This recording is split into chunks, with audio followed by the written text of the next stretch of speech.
Hey, what's up? Welcome to episode 40 of my art and self-improvement podcast. I'm Katie and I'm a life coach and artiste. I help artists stop procrastinating on their art and create the work they've been dying to make. I struggled with self-loathing, anxiety, depression, procrastination, and the works. This podcast is my weekly update on how I'm making a better life for myself so I can be the best artist I can be. Okay, so today let's talk about what you, maybe, and I, as artists, obsess over, okay? Followers. Seriously, we gotta talk about it because it's like such a huge thorn on everyone's butts, and we need to just nip it in the bud right now and just talk about it. Okay, but here's the thing.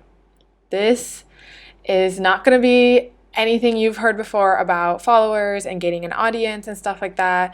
We aren't going to be talking about tactics and strategies and best times to post and shit because I tried focusing on that shit and it just made it really not fun. Okay, so we ain't going to do that today.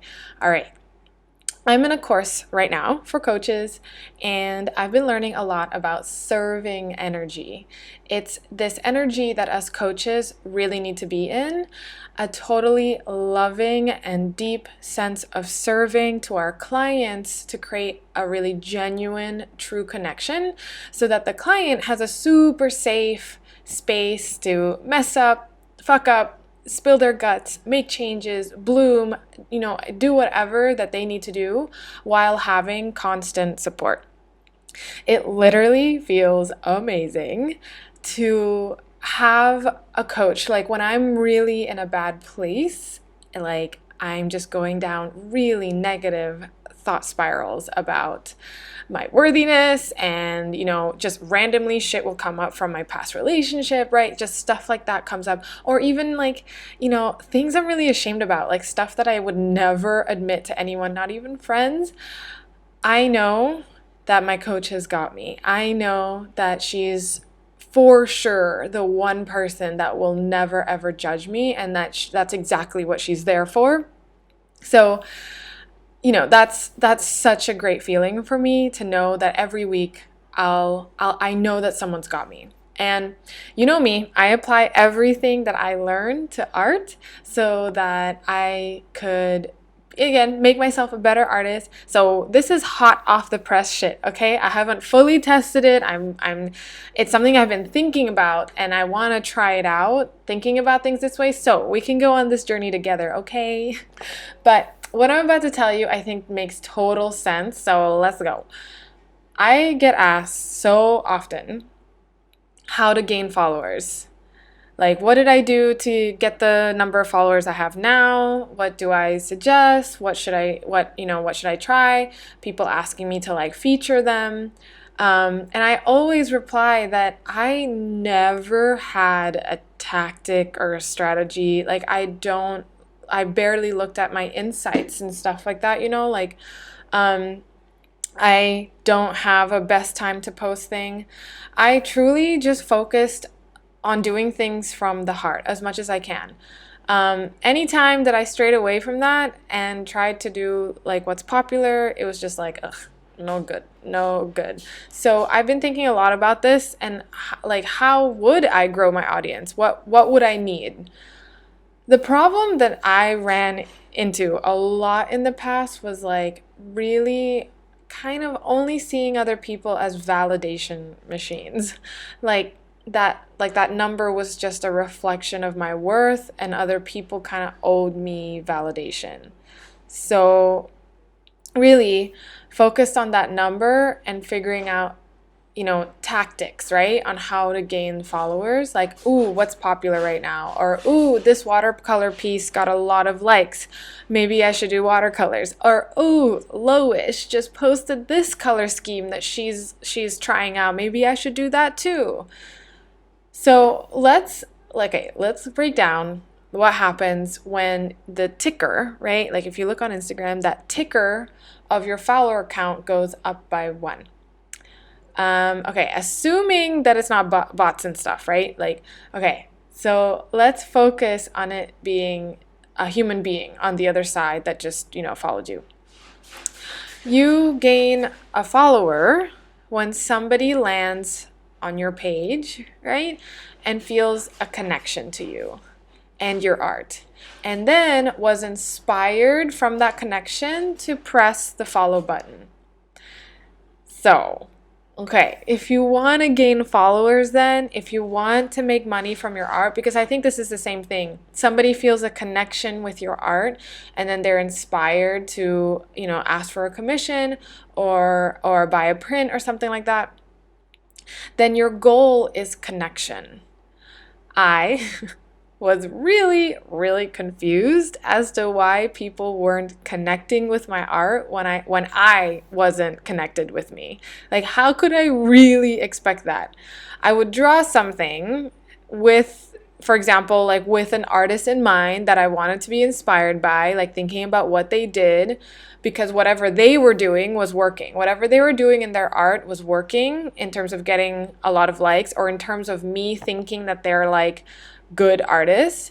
And so having them in mind with the attempt of gaining followers, getting some likes, then I was disappointed by the numbers, right? And I would be surprised, like, why, like my art must be so bad, or I have no idea who I am as an artist, or I'm a terrible artist. Like, that's what would happen to me. So how can we connect with our viewers? I was watching a painting demo by Laurel D. Austin. She's an illustrator and concept artist at Blizzard. She's like one of my top favorite artists of all time. I've been influenced by her. Like, when I saw her work, she was kind of the big reason why I really wanted to work for Blizzard too, other than my addiction for World of Warcraft. And she was talking about combining different animals to create this design of a horse that one of the 4 horsemen of the apocalypse would ride. So she was on screen drawing this horse, and it's still very horsey, like it's clearly a horse, but she included some subtle nods to a rat to make it seem kind of sickly, right? Like a white lab rat, and then a big front heavy shoulders of a bull to make it seem more predatory. Like, horses don't have big shoulders or anything like that, right? They're a lot more slender than that. But she made the front side like extra bulky. And it's these subtle shifts, but it's enough to possibly trigger those feelings of like, fear, or like grossness, like disgust maybe, right? Towards the rat or towards the bull, to the audience. And she just talked about how the point of this whole thing is for the viewer to feel something. That is how a connection is made between an artist and a viewer. Again, this is why fan art is so popular. It's because the IP, the intellectual property, right? Like the Disney stuff, the Kingdom Hearts, the Pokemon, whatever, right? Like those IPs, many people already have a connection to those characters or whatever. And so when we draw those characters or that intellectual property, it does a lot of the heavy lifting when it comes to creating a connection with the viewer. Again, I don't think there's anything wrong, right, with doing fan art. Totally nothing wrong. It's really fun. I love it, right? Like, it's super fun. Like, who doesn't love drawing Disney? Who doesn't love drawing princesses? But then don't make it mean anything about you if your original art doesn't get as much likes, right? Like, or don't make it mean that it's like, oh, then that means like my stuff is just gonna never be as good, or whatever. So the goal is connection, right? Okay. Then the goal is, so if the goal is connection, then the goal is to make your viewer feel something. That is how connection happens. That is what, at least when I went to school and in the industry too for video games, that is kind of how we defined whether, whether something was successful or not. Like if a design was successful or not. Did it create the feeling that we wanted it to create, like based on a character? So yeah, to make your viewer feel something, to give them an experience. It's why probably a lot of you and I became artists. We had a super memorable experience because of somebody's art, whether it's a movie, an animation, a game, right, a comic book.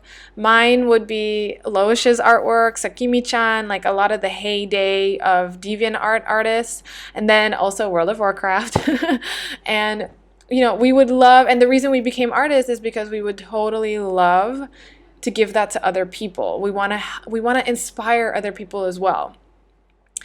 It was also because, for me anyway, I then kind of thought that the artist was incredible and awesome and cool, and I wanted other people to think that about me as well.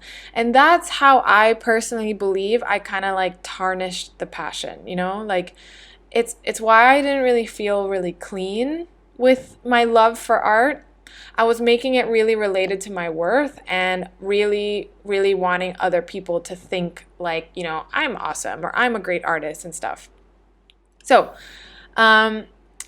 this is what I've been kind of thinking. In order for me to focus on my viewer and kind of creating, an experience for them, I want to totally love on the people that follow me, right? Like I want to be excited with them. I don't want to feel like they owe me anything, right? Like nobody owes me likes or follows or anything. I really think this is why Disney is so successful. They put a lot of investment in creating an incredible experience for their viewers. They take a lot of time thinking about their audience, right? Like and what the response is and what their experience will be. They really think about in their movies like what scenes are going to inspire fear or love or excitement or sadness. They're taking us through like a journey, right? And then they use their entire expertise to bring forth that experience as best as possible. Like Walt Disney created Disneyland because he wanted an amazing place for families to go to, right? Like he wanted to really wow people and families particular and kids like with an experience, with like a real in-life, what is that the word? In-person experience, a real life experience. And my guess is that he wasn't doing it for him. I don't think somebody with that kind of passion was doing it for themselves. They were doing it for the love of the experience, right? Like for delighting other people. I think this is really important because this is very different than people pleasing, right? When we're people pleasing, we are not loving. That's not coming from a place of love. We're manipulating our behavior in order to control somebody else's opinion about us, right? To make them like us. I don't think that that's what's going on for Disney. That's not love. That is self-indulgence. And I don't think that's where success comes from. Sometimes the most loving thing to do is not to please someone. So when it comes to art, that this is not about ignoring what you like to do and only doing what's popular or doing whatever your viewers ask you to do. Like think about Disney again.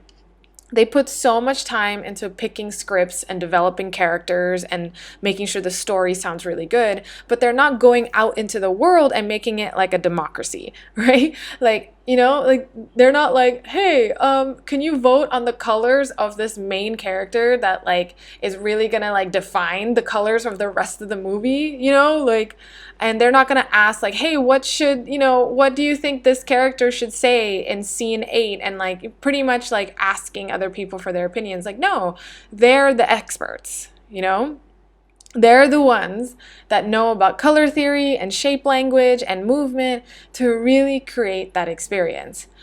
And they're creating movies that they would want to watch as well, right? That they are proud of.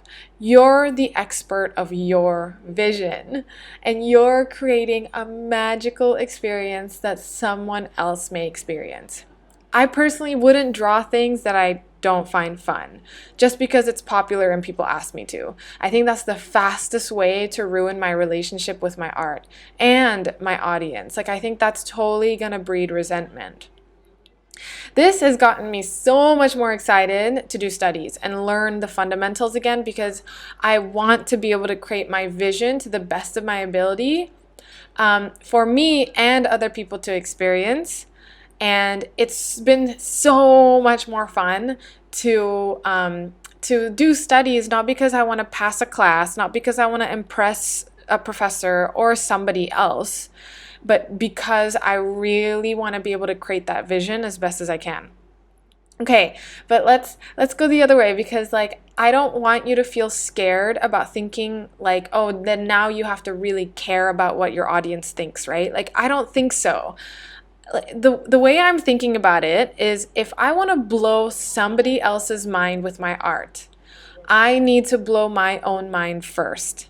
So, funnily, like me focusing on creating an incredible experience for myself will probably create maybe that same experience for other people, right? Like if I have fun doing it, it's possible that somebody else will have fun experiencing it. I don't personally think that the focus should be about gaining followers. I'm just saying that I think this is how it happens, right? I think it's because like a connection happens in that way. And so if we want to feel connected, we create an experience for ourselves and for our viewers, kind of thing. I don't think that caring about what they think, in the sense that like I want them to think I'm good, I want them to think I'm impressive or something like that, I want them to think I make good work, that I'm good enough. I don't think that's where connection happens, right? Like when we're trying to get somebody's opinion about us as artists or about our work, then that's when we're being kind of manipulative. And so the energy that I think we really need is like this total self-sufficiency. It's like this total, like, I'm not here to do anything other than create things that other people might think is great, right? That other people might have fun experiencing. And fun could be all sorts of things: fear, disgust, whatever, right? Whatever you want your viewer to experience. I don't think it's about like trying to change their opinion. I think that's where the fine line is, right?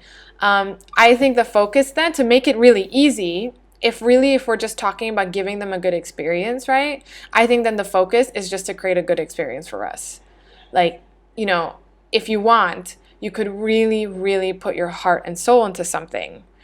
Like, what if tomorrow you knew it was your last day on earth and you had one more painting in you? How would you show up to that painting? How would you show up to like a study that you're doing? For me, I would think that how I would show up is, for example, if I'm studying something like a human skull or human bones or like figure drawing, if this was my last chance, I would think about how can I study this with such a deep understanding? It's almost as if like I would fall in love with the subject instead of being in my own head about, is this good enough? Will they like me? Will they think I'm a good artist, right? Like I would just not be there. If this was really my last chance to paint, then I would fully like be present with my painting and just fully really, really enjoy like the experience between me and the painting and the subject, whatever I'm painting. And then how can I really just feel as much love as possible during this painting, right? Like during this last painting that I have on this planet. What if we showed up like that every single time that we started a piece of artwork? There was just so many times in the far past that I had zero connection to the artwork. I wasn't all in on it. I wasn't pouring any love into it. I wanted it to make me feel love, right? Like I thought my artwork owed me something. And then when it didn't, I just totally blamed myself and I totally blamed the artwork. And so what does that happen? I created huge disconnection between myself and my artwork. Like between myself and myself, like I really felt lost and I didn't know who I was as an artist and all that stuff. And then I also had no connection with my artwork. So this, like, I just want to make it super clear, this is not a PSA for perfectionism, right? Far from it. This is just about really looking deep into my heart and creating heartworks. Okay, so if this really resonated with you, if this message touched you in some way, if you're like, whoa, that makes a lot of sense, like that could be a big reason why I've had such a terrible relationship with Instagram, why I have such a hard time being on social media, because I've just been so obsessed about the numbers, and I've been like obsessed about numbers not growing, and then I'm having no idea why they're not growing. You're totally welcome to reach out to me if you would like some help with this, especially around making sure that you're having fun, right? That you're not tying your worth to those numbers, and then you're not operating like that anymore. You don't go one more painting from that place. So you can comment on this video if you'd like, or you can reach out to me either on Instagram or here. Oh, also Facebook. Yes, I'm back on Facebook. It's actually kind of related to what we've been talking about today, because I love Instagram, no doubt. I really, really love it. I do kind of see it more as like a place to showcase my work. And in this kind of mindset shift of wanting to like see people online as humans rather than just numbers or names, I kind of miss thinking about having Facebook friends, right? Having friends online. And so please add me on Facebook if you're interested, because I think it's just like such a more personable way to get to know people and seeing, you know, beyond the numbers, right? Seeing beyond just the face. And I didn't want to just do like a personal account on Instagram, because again, it just feels like follower. I would prefer to be friends. So if you want to add me and then reach out to me that way too, you're more than welcome to. All right. Talk to you guys next week. Bye.